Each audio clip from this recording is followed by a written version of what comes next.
movie Lightyear, I was like, because like it's not correlating to me. But I'm gonna check out the movie, see what it's about. But I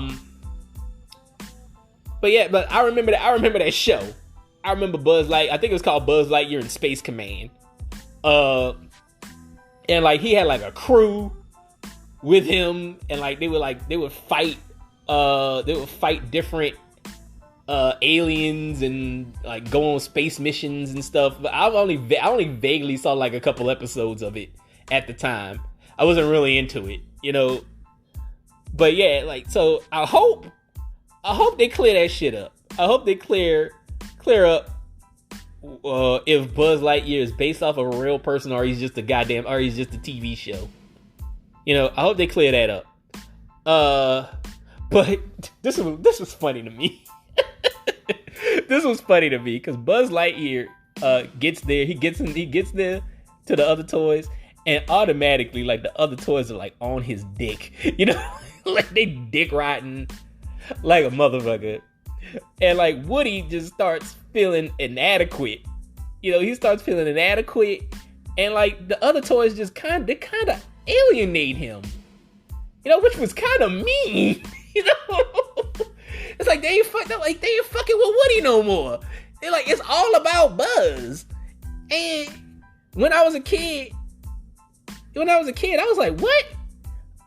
No, actually, when I was a kid, I used to hate Woody. Cause like it's easy to see why Woody like started hating on Buzz, because like all the rest of the toys turned their back on him, like out of nowhere.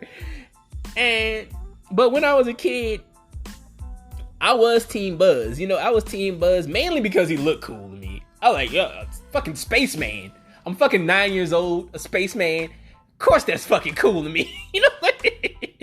That's cool to me. But now as an adult, I'm on Woody's side. Some new dude just comes out of nowhere and just takes your friends. And like, most importantly, he took Woody's rank. Because honestly, that's the most important thing to Woody is power and control. Power and control is the most important thing to Woody. Because like, I'm very surprised that they didn't end up turning him into a villain. Very surprised, because any other Disney film, Woody would have been a villain. But I like how they realistically make this conflict. Like they make this conflict realistic. They make you just say, hey man, people are people, or toys. In this case, toys are toys, or whatever. Also, like, another thing I like how they show how fickle kids are. Kids are very fickle. Like Andy, they show like Andy transitioning from liking Woody to liking Buzz with like the whole room change, like a whole montage of like his room changing. All of a sudden, like, Andy goes from having like Woody posters on the wall to having like Buzz Lightyear posters on the wall, and he has like Buzz Lightyear bed sheets and shit. And we've all done this.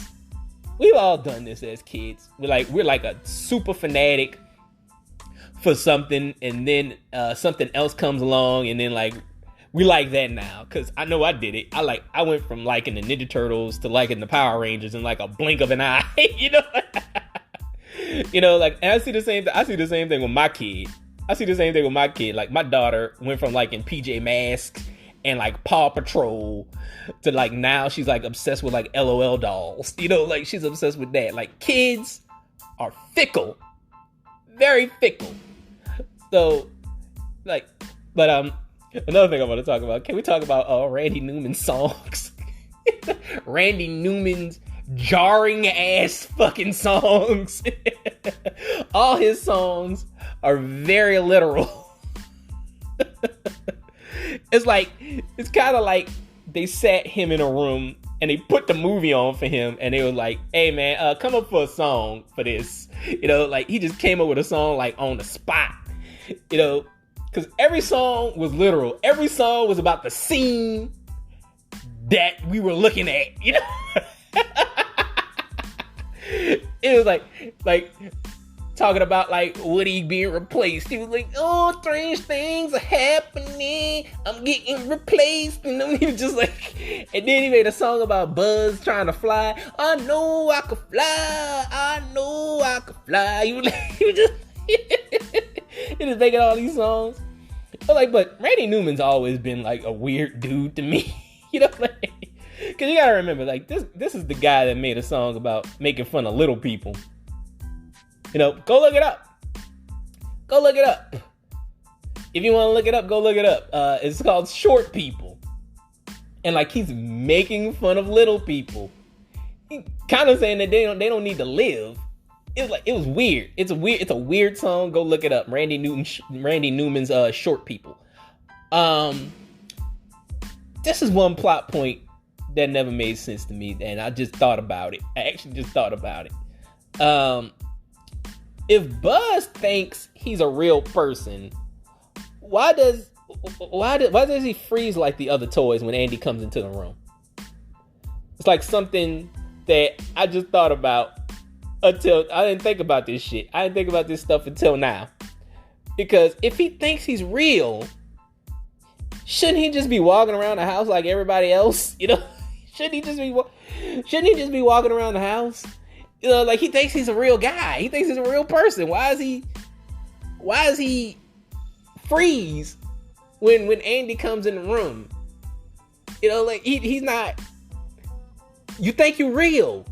You think you a dude. You think you're a real dude. Why are you acting like a toy if you think you're real?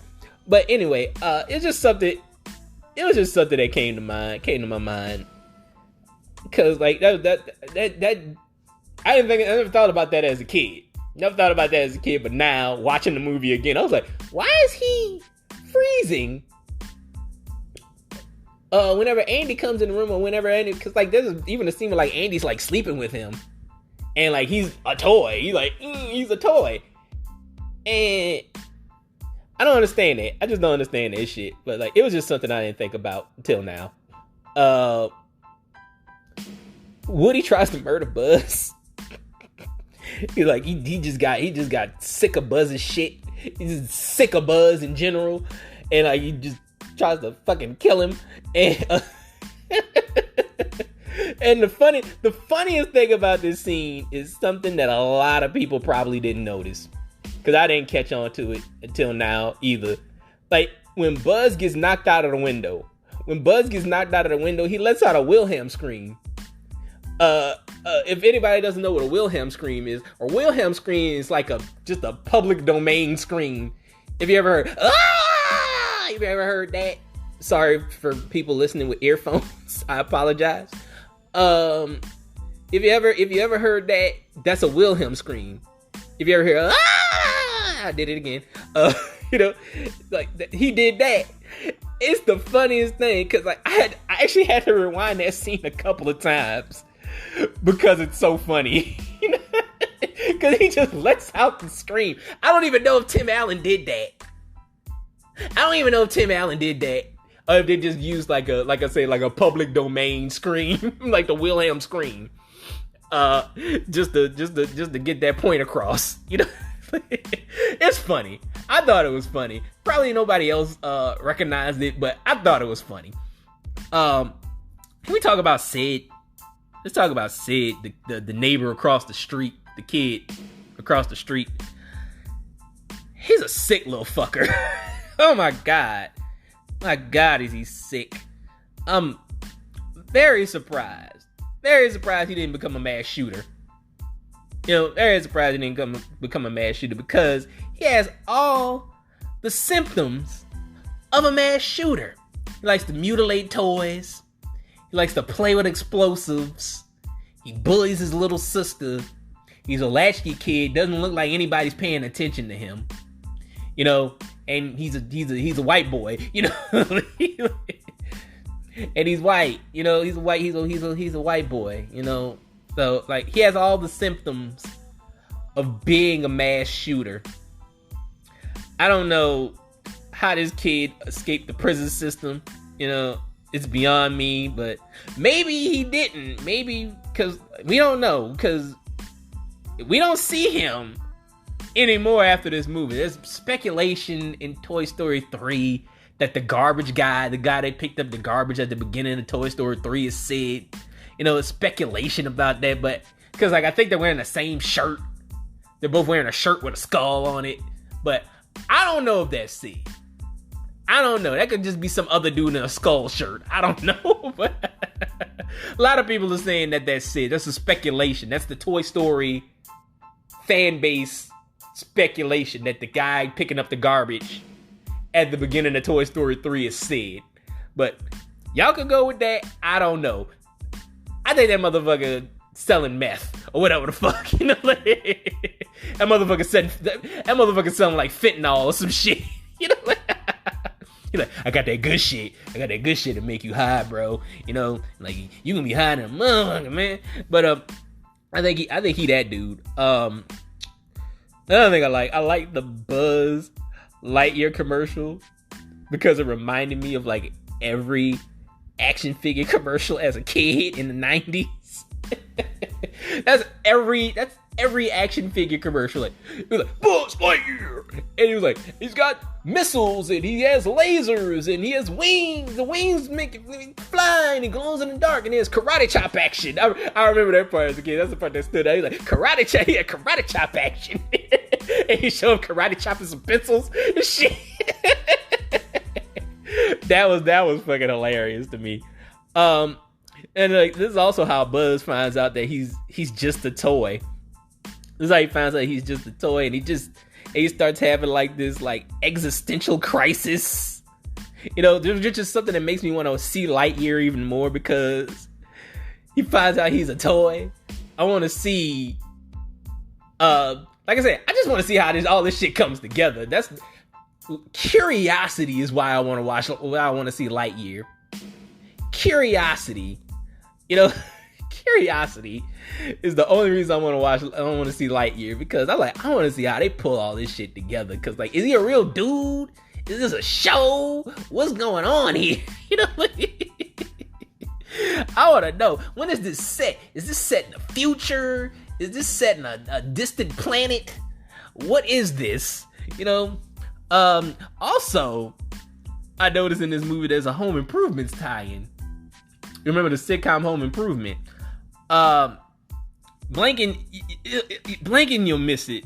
Like, this is a blanking, you miss it thing. But like, there's a Benford toolbox in a scene where like Woody's like trapped under a toolbox. He's trapped under a Benford toolbox, and Benford Tools was Tim Taylor's show Tool Time's sponsor.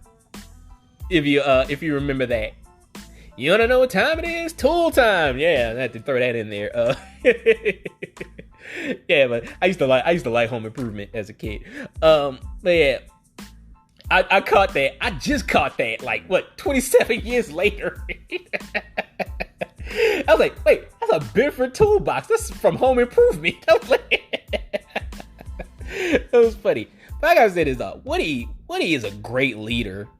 You know, Woody is a great leader. Like, I understand why he was a little butthurt about Buzz stealing his spotlight, because like what he does here, like he leads a revolt against Sid, and like he's a great tactician. You know, like he's planning shit, and he's just like, hey, you gonna go here and you gonna do this and blah blah blah. Great, he's a great fucking leader.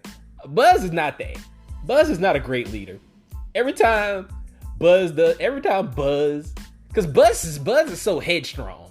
You know, that's Buzz's problem. Buzz has always been headstrong. He's like, hey, because he's always like, we're gonna do it my way or the highway or some shit like that. That's what he is. But yeah, Woody's a great leader. Sid is also the only person that knows that the toys are alive, because like they stage a revolt and they reveal themselves to be alive. So he's the only one that knows that toys are alive. That probably set him straight. You know, I don't know. Maybe he saw the toys and he was like, oh shit, I gotta get my shit together. You know, like, this motherfucker probably like owns like a Fortune 500 company in that universe or some shit. I don't know, but yeah, man. But overall, I still enjoy this movie, man. This movie was so much fun and funny. Very funny, still funny. I'm amazed at how well this movie held up all these years, and I think it's because